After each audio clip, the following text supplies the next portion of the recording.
Good day, everyone. I'm Ira Jessa Bengoy, reporting to you from home. Now, let me brief you the details of my report. The theme of it is ancient culture and versus now. Let's hear again the very basic definition of it.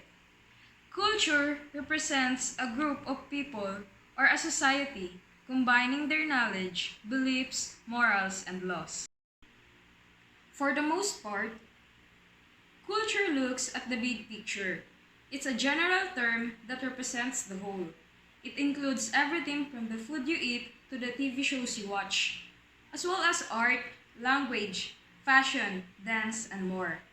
Now, we are going to talk first about the very distant past that no longer exists.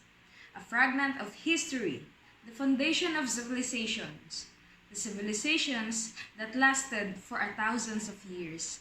And that would be the best meaning of ancient culture in our modern day.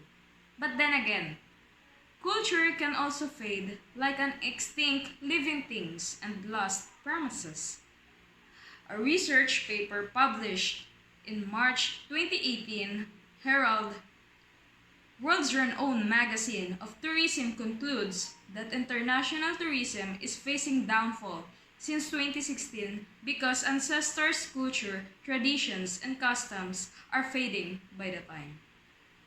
Thus, it is clearly that people nowadays are not following their culture, instead practicing which is them the most, said Ambi 2018. Some of you may want to see this ancient culture I'm talking about, and some of you might find themselves sleeping while I'm reporting this. Yet, I want you to see the differences of ancient culture and our current culture. I will give you now an example of ancient culture, so we can minimize the broad range of our point. Let's see the culture of ancient Sumerians. The ancient urban life of Sumerians is a tiring cycle day of survival to live. Why? Because they have to adapt to their limited resources. Hindi naman pwedeng lagi na lang silang maglakbay ng malayo para lang makahanap ng pagkain. They also struggle with nature dahil sa seasonal na pagbaha at panunuyot ng lupa. They also struggle with their gods and high-ranking individuals that was depicted as distant and frightening. Sa urban life kasi dati ng mga Sumerians, nag-uumpisa ng mabuo ang sibilisasyon nila. So, they have no choice but to live with laws and customs, typically to have a peace and order. And lastly, their mood of society is a questionable endeavor, strong, consistent, pessimistic, and fatalistic culture. Which means they allow themselves to convert and divert with their environment. That was made their culture lasted for thousands of years. And it is funny to say that we are still using of their culture is nowadays. Precisely, most of their culture is still intact. Their culture was also the point of origin for the many aspects of Western civilization in general, including writing systems and law codes. And using their wits and adaptivity, they managed to use everything from muds into a gigantic monuments that stood still until now. And just like that, ancient cultures managed to last for thousands of years, and most of them became the wonders of the world that barely managed to survive to today's fast-changing world. I didn't include many of those ancient cultures since I only have a limited time in my video editor. Pardon me for that. But by the way, from the written records, architectural designs, hundreds of languages, different types of foods, burial practices, gods and goddesses, entertainments, dress codes, laws, and even the color of our skin. Those are the typical things we used to know from the ancient cultures, and some people were literally fascinated about them. But now that there are terms like liberalism in our today's society, ancient culture is now on its verge of extinction. Remember what I've said earlier? People nowadays are not following their culture, instead practicing which is them. Nowadays, using the word is the term that defines what will make us comfortable or happy. In Tagalog, kung anong mas trip natin gawin sa buhay, yun ang mas pinaprioritize natin. Kasi doon tayo sanay. Or minsan naman, mas gusto lang nating maging open-minded. At mag-try ng mga bagong bagay na hindi pa natin nagagawa. And just like that, it makes us feel alive, more adventurous, and confident. Because we have now our privilege to use our freedom, especially to the woman race. Compare before and now, the actions, words, ideas, and things are limited. Guys before taking actions for gain, and woman was left nurturing the house. Back then, the ones who can talk only was the chiefs or leaders, and people have only the choice to follow orders. Before, there were more works than leisures. From the ancient times, thrones and lands were the only source of power. But now, you only have to have a unique idea and you'll become a millionaire with just one click. Then you can be invited to the state gatherings of most influential political people. But hear me say this one thing. So much freedom can destroy a nation with just a blink of an eye. Just like what happened to the World War I and II that gave us momentary pause to think of the real condition we are in. Ancient cultures isn't that bad and I'm still engrossed to the idea of that.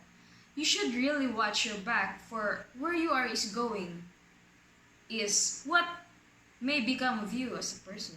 And I'm comparing that to our time now. Mga kapuso, k-drama o mga ka-Netflix naman dyan. Ngayon, I just want to ask, kamusta na nga ba tayo ngayon? Kamusta na nga ba ang kultura natin ngayon? All the things I gave is just a piece of our ancient cultures. We are already far from all those things and yet we are still trying our best to be a civilized human beings. A sad reality, and that's the real fact. Can you imagine kung paano mag-effort ang mga tao dati just to make sure that their words will reach you and just by staring at it will make you contented for a whole year? And now, as we look in our chat box, texts, na kahit buong araw pa tayong online o gumastos pa nga para lang magka-load, wala pa rin nagpaparamdam. Jokes lang. Anyways, next, our culture in the field of labor now is too much a privilege for us if we are to compare it from the past, as you can see in our example. But the only thing that we are struggling now is the qualification for the job we are trying to get. Too much qualifications makes the people jobless. And too little experiences makes our economy fall. Next. Naisip ko tuloy, kung maiinggit ang mga sinaunang tao sa atin ngayon o maaawa, since habang tumatagal, mas nagiging tamad na mag-engage ang mga tao physically. If we are going to compare our physical body to the ancient people, mas may karapatan silang magyabang sa atin ngayon dahil mas sanay silang kumilos physically.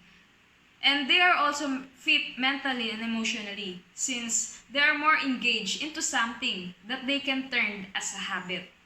Unlike ngayon, ang hobbies na kadalasang pinagtutuunan na ng mga tao ay ang panonood o pagbabasa, etc. Hindi dahil sa natural nilang gusto yon. May ilang pinili na lang mga bagay na yun to escape. Yes, to escape. To breathe, to feel better.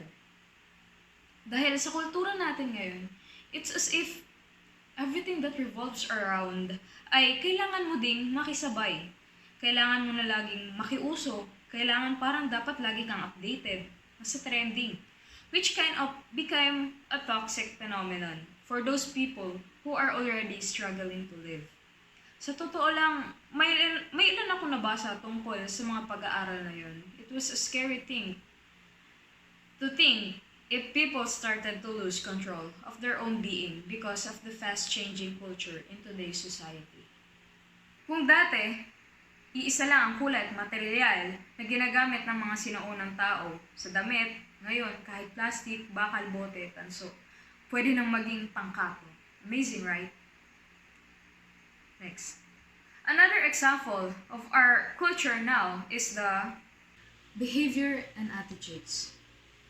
If we are going to make judgment by our own actions nowadays, saan na nga tayo dadamputin regarding from the mountains of garbages, the pollutions, our toxic waste that continually poisoning the land and water, and the making of political agendas that tends to destroy the nations by just a single act of taking the leader of a democratic party. Dati, di pa uso ang salitang makina na nagpapanatili ng balanse sa mga tao at kalikasan.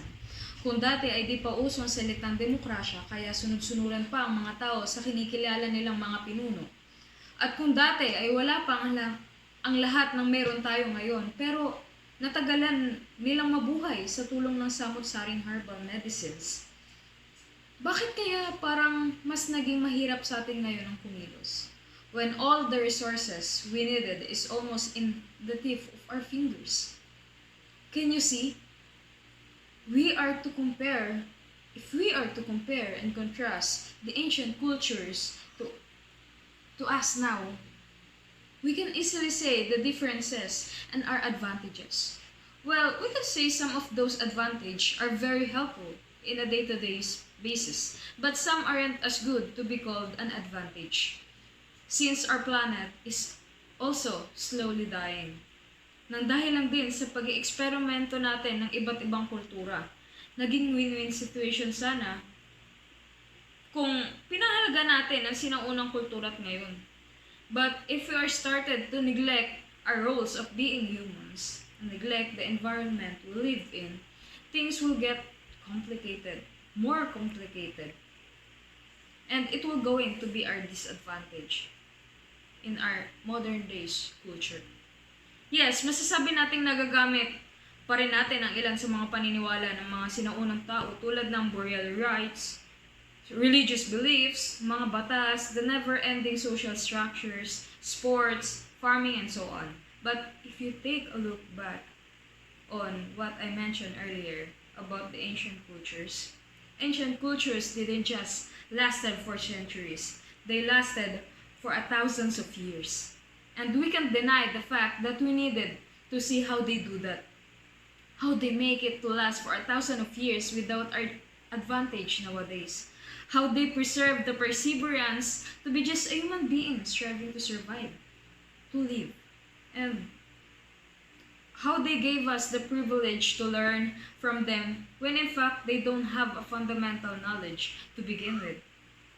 See, Einstein once said this, "I know not with weapons World War III will be fought, but World War IV will be fought with sticks and stones." A precise reality, right? Always been the cycle of man, even before the civilizations arises. To end my report, ancient cultures versus now can't be ever justified by just a few words of comparison and contrast, or even making the same. It's only the thing that molds us to justify our tomorrow. Thank you for listening. I hope you enjoy. See you.